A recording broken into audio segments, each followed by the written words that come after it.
ನಾನು ಈ ಪ್ರಶ್ನೆ ರಾಜ್‌ಕುಮಾರ್ ಅವ್ರಿಗೂ ಕೇಳಿದ್ದೆ, ವಿಜಯ್ ಭಾಸ್ಕರ್ ಅವ್ರಿಗೂ ಕೇಳಿದ್ದೆ. ರಾಷ್ಟ್ರ ಪ್ರಶಸ್ತಿ ವಿಜಯ್ ಭಾಸ್ಕರ್ ಹೋಗಾಗಿತ್ತು. ಯಾಕಂದ್ರೆ ಅವ್ರು ಮಾಡ್ಕೊಡ್ದಿದ್ರೆ ಸಿನಿಮಾನೇ ಆಗ್ತಾ ಇರ್ಲಿಲ್ಲ ಅಂತೇಳಿ. ವಿಜಯ್ ಭಾಸ್ಕರ್ ಎದ್ದು ಬಂದ್ರೆ SP ಸಾಷ್ಟಾಂಗ ನಮಸ್ಕಾರ ಮಾಡಿದ್ರು. ಯಾಕಂದ್ರೆ ಆ ಕಾಫಿಯ ಬಟ್ಲು ಮತ್ತು ಚಮಚನ ಇಟ್ಕೊಂಡು ಒಂದು ಟ್ಯೂನ್ ಮಾಡೋದು. ನೋಡಿ ಒಂದು ಹಾಡು ಬರಿತೀವಿ. ವಿಜಯ್ ಭಾಸ್ಕರ್ ಅವರು ಬಹಳ ಜನಪ್ರಿಯವಾದ ಗೀತೆ ಮದುವೆ ಈ ಬಂಧ ಅನುರಾಗದ ಅನುಬಂಧನ ರಾಜ್‌ಕುಮಾರ್ ಅವ್ರು ಹಾಡ್ತಾರೆ. ಈ ವಿಡಿಯೋದಲ್ಲಿ ಖ್ಯಾತ ಸಂಗೀತ ನಿರ್ದೇಶಕರಾದ ವಿಜಯ ಭಾಸ್ಕರ್ ಅವರ ಬಗ್ಗೆ ಒಂದಷ್ಟು ಮಾಹಿತಿಯನ್ನು ನೀಡ್ತಾ ಇದ್ದಾರೆ. ಅವರ ಬಗ್ಗೆ ಎಲ್ಲೆಲ್ಲೂ ಸಂಗೀತವೇ ಅನ್ನುವ ಪುಸ್ತಕವನ್ನು ಬರೆದಿರುವ ಖ್ಯಾತ ಸಿನಿತಜ್ಞರಾದ ಶ್ರೀಯುತ NS ಶ್ರೀಧರಮೂರ್ತಿ ಅವರು. ಪೂರ್ತಿ ವಿಡಿಯೋ ನೋಡಿ, ಸಬ್ಸ್ಕ್ರೈಬ್ ಮಾಡಿ, ಶೇರ್ ಮಾಡಿ. ವಿಜಯ್ ಭಾಸ್ಕರ್ ದಕ್ಷಿಣ ಭಾರತ ಕಂಡ ಬಹಳ ಶ್ರೇಷ್ಠ ಸಂಗೀತ ನಿರ್ದೇಶಕರಲ್ಲಿ ಒಬ್ರು. ಸಂಗೀತ ಸಾಮ್ರಾಟ್ ವಿಜಯ್ ಭಾಸ್ಕರ್ ಅವರ ಜನ್ಮ ಶತಮಾನೋತ್ಸವ. ಅವರು ಹುಟ್ಟಿ 100 ವರ್ಷಗಳಾಯ್ತು. ಸೆಪ್ಟೆಂಬರ್ 19, 1924 ಅವರು ಹುಟ್ಟಿದ್ರು. ಬಹುಶಃ ವಿಜಯ್ ಭಾಸ್ಕರ್ ಅವ್ರನ್ನ ಯಾರಾದ್ರೂ ನೋಡಿದ್ರೆ ಗೊತ್ತಾಗತ್ತೆ. ಸೂಟು ಬೂಟು, ಅದು ಕಾಲೇಜ್ ಪ್ರೊಫೆಸರ್ ತರ ಇರೋರು. ಅವ್ರನ್ನ ಮಾತಾಡ್ಸೋದು ಮಾತು ಕೂಡ ಅಷ್ಟೇನೆ, ಬಹಳ ಅಳೆದು ತೂಗಿ ಒಂದೊಂದು ಶಬ್ದಗಳನ್ನ ಮಾತಾಡೋಂಥವ್ರು. ನನಗೆ ಆಮೇಲೆ ಬೇರೆ ಬೇರೆ ಪ್ರಾಜೆಕ್ಟ್ ನಲ್ಲಿ ಅವ್ರ ಜೊತೆ ಕೆಲಸ ಮಾಡುವಾಗ ಬಂತು. ನಾನು ನೋಡಿದ ಸಂಗೀತ ನಿರ್ದೇಶಕರಲ್ಲಿ ಸಂಗೀತದ ಸಿದ್ಧಾಂತಗಳನ್ನು ಕೂಡ ಇಂಥ ರಾಗ ಇದಕ್ಕೆ ಸಿಗುತ್ತೆ, ಇಂಥ ಪ್ರಯೋಗ ಮಾಡಿದ್ದೀನಿ, ಅಥವಾ ಇಂತಹ ವಾದ್ಯಗಳನ್ನು ಬಳಸಿದ್ದೀನಿ, ಈ ತರ ನಿಖರವಾಗಿ ಮಾತನಾಡಬಲ್ಲವರು ವಿಜಯ್ ಭಾಸ್ಕರ್ ಶುರುವಾಯ್ತು. ಅವ್ರಿಗೆ ನಾನು ಗ್ರೋವೆಲ್ ಟೈಮ್ಸ್ ಅಂತ ಕಂಪ್ನಿ ಕೆಲಸ ಮಾಡುವಾಗ ಲ್ಯಾಂಡ್ ಲೈನ್ ಇರ್ಲಿಲ್ಲ, ಮೊಬೈಲ್ ಅಂತೂ ಇರ್ಲಿಲ್ಲ. ಮನೆಗೆಲ್ಲ ಲ್ಯಾಂಡ್ ಲೈನ್ ಹಾಕ್ಸ್ಕೊಳ್ಳೋದು ಬಹಳ ದೊಡ್ಡ ಶ್ರೀಮಂತರ ಕಾರ್ಯ ಆಗಿತ್ತು. ನಮ್ಮದ್ರಲ್ಲೆಲ್ಲ ಲ್ಯಾಂಡ್, ನಮ್ಗೆ ಆಫೀಸಲ್ಲಿ ಅಷ್ಟೇ ಲ್ಯಾಂಡ್ ಲೈನ್. ನಾನು ಒಂದ್ಸಲ ಆಫೀಸ್ಗೆ ಹೋಗುವಷ್ಟೊತ್ತಿಗೆ 10 ಸಲ ವಿಜಯ್ ಭಾಸ್ಕರ್ ಫೋನ್ ಮಾಡ್ಬಿಟ್ಟು. ನಾನು ಅವರು ಜನಾರ್ದನ್ ಉಳ್ಕೊಳ್ಳೋದು ಬೆಂಗಳೂರಿಗೆ ಬಂದ್ರೆ. ನನಗೆ ಸದಾಶಿವನಗರ್ ನಮ್ಮ ಆಫೀಸ್ ಇದ್ದು ಬಹಳ ಹತ್ರನೇ. ನಾನು ಹೋಟೆಲ್ ರೂಮ್ಗೆ ಹೋದ್ರೆ ಒಂದಿಷ್ಟು ಹಿಂಗೆ ನೆನಪುಗಳನ್ನ ನಾನು ದಾಖಲೆ ಮಾಡ್ಬೇಕು ಅಂತ ಇದ್ದೀನಿ, ಬರ್ಕೊಂತೀಯ ನೀನು ಅಂತ. ನಾನು ಆಯ್ತು ಸರ್, ಬಹಳ ಖುಷಿಯಿಂದ ಬರ್ಕೊಂತೀನಿ. ಹೀಗೆ ಅವ್ರ ಆತ್ಮಚರಿತ್ರೆ ಬರ್ಕೊಳಕ್ ನಾನು ಶುರು ಮಾಡಿದ್ದು. ಆಮೇಲೆ ಅವರು 2 ಬಹಳ ಮೇಜರ್ ಸಿನಿಮಾ ನೀಲ ಕೆಲ್ಸಲ್ಲಿ ಮಾಡ್ತಿದ್ರು. ಮಹಾ ಎಡಬಿಡಂಗಿ ಅಂತ KSL ಸ್ವಾಮಿ ಅವರ ಸಿನಿಮಾ ಮಾಡ್ತಾ ಇದ್ರು. ಅದಾದ್ಮೇಲೆ ಸೃಷ್ಟಿ ಅಂತ ಒಂದು ಸೀರಿಯಲ್ ಮಾಡೋದಕ್ಕೆ ಶುರು ಮಾಡಿದ್ರು. ಈಗ ದೊಡ್ಡ ದೊಡ್ಡ ಪ್ರಾಜೆಕ್ಟ್ ಅಲ್ಲಿ ಅವರು ಕೈ ಹಾಕಿದ್ರಿಂದ ನಮ್ಮ ಬರವಣಿಗೆ ಅಷ್ಟು ವೇಗವಾಗಿ ಹೋಗ್ಲಿಲ್ಲ. ಆಮೇಲೆ ಒಂದ್ ದಿವಸ ಅವ್ರು ಇದ್ದಕ್ಕಿದ್ದಂಗೆ ನಮ್ಮನ್ನ ಬಿಟ್ಟು ಹೊರಟೋಗ್ಬಿಟ್ರು. ಎಷ್ಟೋ ವರ್ಷ ನನ್ನ ಹತ್ರ ಆ ಕಡೆ ಬರ್ಕೊಂಡಿದ್ ಪೇಜ್ಗಳು ಹಾಗೆ ಉಳ್ಕೊಂಡಿತ್ತು. ನಾನು ಅದ್ನ ಏನ್ ಮಾಡ್ಬೇಕು ಅಂತ ಕೂಡ ಅನ್ಕೊಂಡಿರ್ಲಿಲ್ಲ. ಆಮೇಲೆ ವಿಜಯ್ ಭಾಸ್ಕರ್ ಅವ್ರ ಜನ್ಮ ಶತಮಾನೋತ್ಸವ ಅಂದಾಗ ಅವ್ರಿಬ್ರು ಹೆಣ್ಮಕ್ಳು ನನ್ಗೆ, ಸರ್ ನೀವು ಬರ್ದಿದ್ದೀರಿ ಅಂತ ಗೊತ್ತಾಯ್ತು, ಅದನ್ನ ಪೂರ್ತಿ ಮಾಡ್ಬಿಡಿ ಅಂತಂದ್ರು. ಹಾಗಾಗಿ ಪುಸ್ತಕ ರೂಪುಗೊಳ್ತು. ಅಂದ್ರೆ ವಿಜಯ್ ಭಾಸ್ಕರ್ ಬಹುಶಃ ಏನ್ ನನಗೆ ಅಂದ್ಕೊಂಡಿದ್ರು ಅದನ್ನ ನಾನು ಮಾಡೋದಕ್ಕೆ ಇದರಲ್ಲಿ ಪ್ರಯತ್ನ ಪಟ್ಟಿದ್ದೀನಿ. 2-3 ಬಹಳ ಕುತೂಹಲಕಾರಿಯಾದ ಸಂಗತಿಯನ್ನ ನಾನು ಹೇಳ್ಬೇಕು.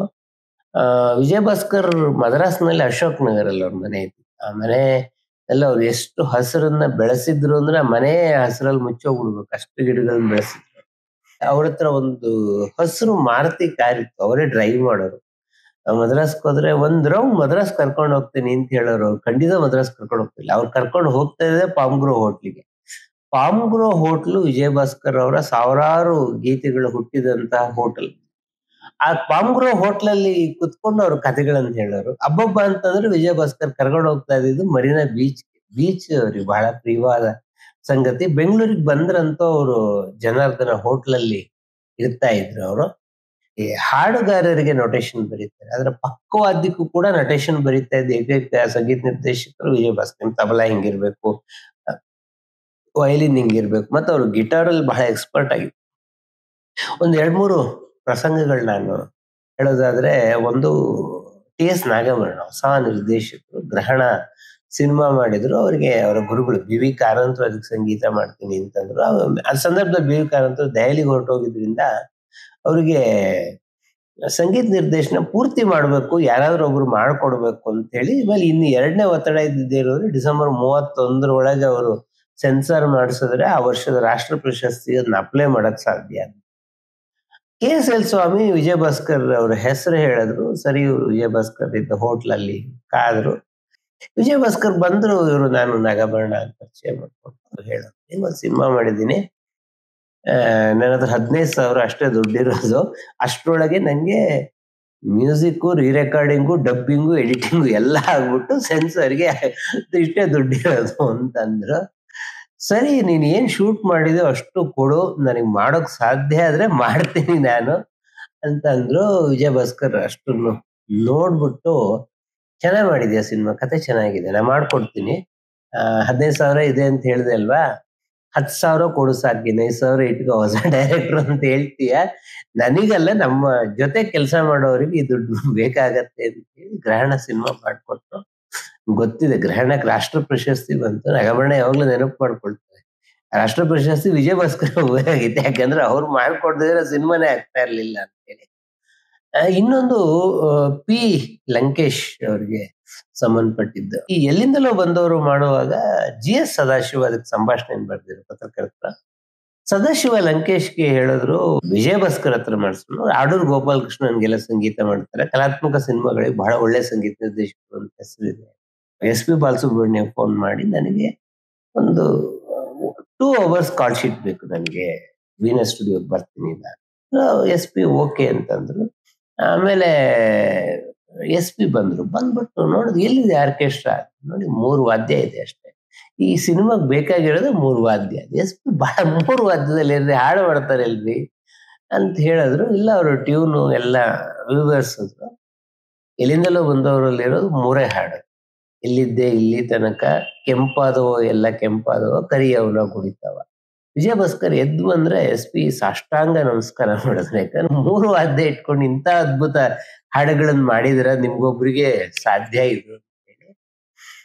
3 ವಾದ್ಯ ಇಟ್ಕೊಂಡು ಮಾಡಿದ ಹಾಡು ಹೇಳಿದೆ, 2 ವಾದ್ಯ ಇಟ್ಕೊಂಡು ಮಾಡಿದ ಹಾಡು ಕೂಡ ಇದೆ, ಅದು ನಾಂದಿ ಸಿನಿಮಾ. ಲಕ್ಷ್ಮೀನಾರಾಯಣಗೆ ಹಾಡುಗಳು ಬೇಡ, ಯಾಕಂದ್ರೆ ಅವ್ರುಗಳು ಸತ್ಯಜಿತ್ ರೇ ಮಾರ್ಗದಲ್ಲಿ ಹೋಗೋರು. ಆದ್ರೆ ಸಿನಿಮಾ ಪ್ರೊಡ್ಯೂಸರ್ ವಾದಿರಾಜ್ಗೆ ಹಾಡುಗಳು ಬೇಕು.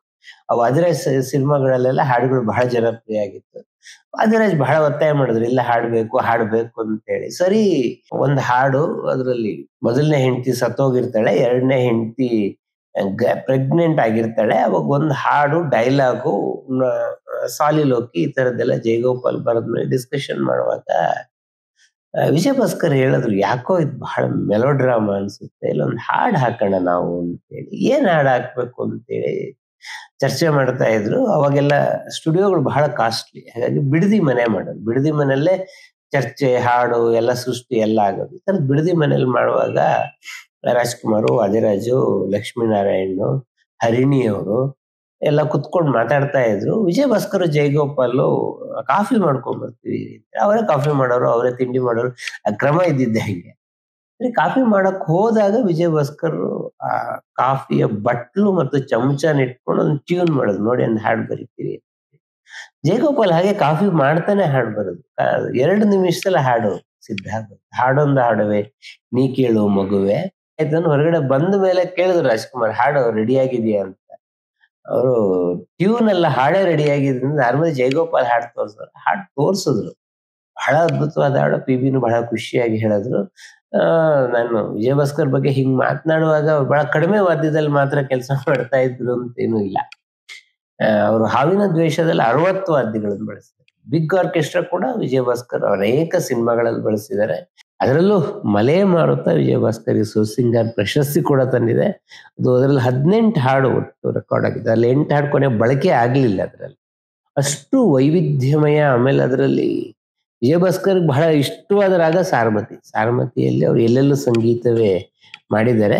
ಭಾರತ ಭೂಷಣ ಮಂದಿರ ಸುಂದರಿ ಕೂಡ ಸಾರಮತಿ ರಾಗದಲ್ಲಿ ಇರ್ತಕ್ಕಂಥದ್ದು.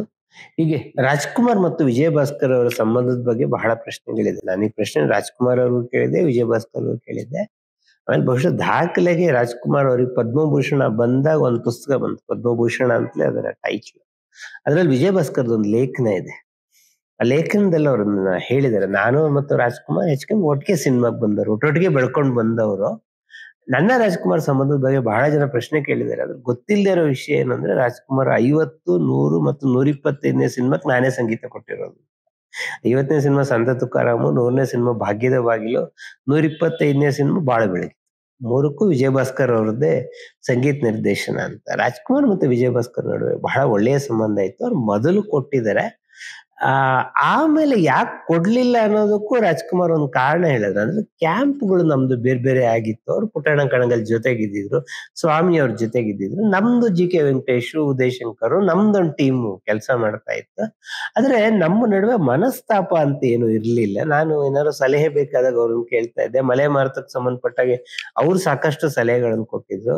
ನಾನು ನಾದಮಯ ಹಾಡನ್ನ ಮಾಡುವಾಗ ವಿಜಯ ಭಾಸ್ಕರ್ ಅದನ್ನ ಕೇಳ್ಬಿಟ್ಟು ಕೆಲವು ಮೈನ್ಯೂಟ್ ಚೇಂಜಸ್ ಮಾಡಿದ್ರು.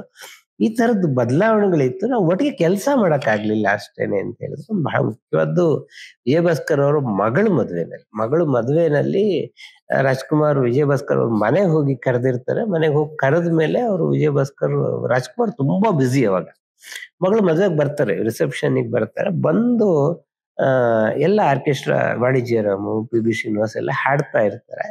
ವಿಜಯ ಭಾಸ್ಕರ್ ಅವ್ರ ಹೆಂಡತಿ ಜಯಲಕ್ಷ್ಮಿ ರಾಜ್ಕುಮಾರ್ ಕೇಳ್ತಾರೆ, ಅಣ್ಣ ಬಂದಿದ್ರು ಒಂದು ಹಾಡು ಹೇಳ್ಬಿಡಿ ಅಂತ ಹೇಳ್ಬಿಟ್ಟು ಸೀದಾ ಆರ್ಕೆಸ್ಟ್ರಾ ಹೊಡ್ತಾರೆ ಅಣ್ಣ ಅವರು. ಇವನ್ ಹೇಳ್ಬಿಟ್ಟು ವಿಜಯ ಭಾಸ್ಕರ್ ಅವರು ಬಹಳ ಜನಪ್ರಿಯವಾದ ಗೀತೆ ಮದುವೆ ಈ ಬಂದ ಅನುರಾಗದ ಅನುಬಂಧನ ರಾಜ್ಕುಮಾರ್ ಅವ್ರು ಹಾಡ್ತಾರೆ. ಇದು ಬಹುಶಃ ವಿಜಯ ಭಾಸ್ಕರ್ ಯಾವಾಗ್ಲೂ ನೆನಪು ಮಾಡ್ಕೊಳ್ಳೋರು. ಅಂದ್ರೆ ನಮ್ ಸಂಬಂಧ ಹಂಗಿತ್ತು ಅಂತ ಹೇಳಿ. ಅದು ಒಂಥರ ರಾಜ್ಕುಮಾರ್ ಮತ್ತು ವಿಜಯ ಭಾಸ್ಕರ್ ನಡುವೆ ಶತ್ರುತ್ವ ತರ ಏನೂ ಇರ್ಲಿಲ್ಲ. ಅವ್ರು ಹಾಡಿಲ್ಲ ಅಷ್ಟೇ. ಜಿ.ಕೆ. ವೆಂಕಟೇಶ್ ಪುಟ್ಟಣ್ಣ ಕಣಗಲ್ಲಿ ಮ್ಯೂಸಿಕ್ ಮಾಡಿಲ್ಲ ಅನ್ನೋದು ಒಂದು ಶತ್ರುತ್ವ ಏನು ಅಲ್ಲ. ಅದನ್ನ ಕ್ಯಾಂಪ್ಗಳು ಬೇರೆ ಬೇರೆ ಇತ್ತು ಅಷ್ಟೇ. ಹೀಗೆ ವಿಜಯ ಭಾಸ್ಕರ್ ಬಗ್ಗೆ ಅನೇಕ ಕಥೆಗಳು ಈ ಪುಸ್ತಕದಲ್ಲಿದೆ. ಆಸಕ್ತರು ಈ ಪುಸ್ತಕ ಓದಿ ಅಂತ ಹೇಳಿ ನಾನು ಕಲಾಚಂದನ ಯೂಟ್ಯೂಬ್ ಚಾನೆಲ್ನ ಸಬ್ಸ್ಕ್ರೈಬ್ ಮಾಡಿ, ಲೈಕ್ ಮಾಡಿ, ಶೇರ್ ಮಾಡಿ. ಬೆಲ್ ಐಕಾನ್ ಒತ್ತೋದನ್ನ ಮರಿಬೇಡಿ.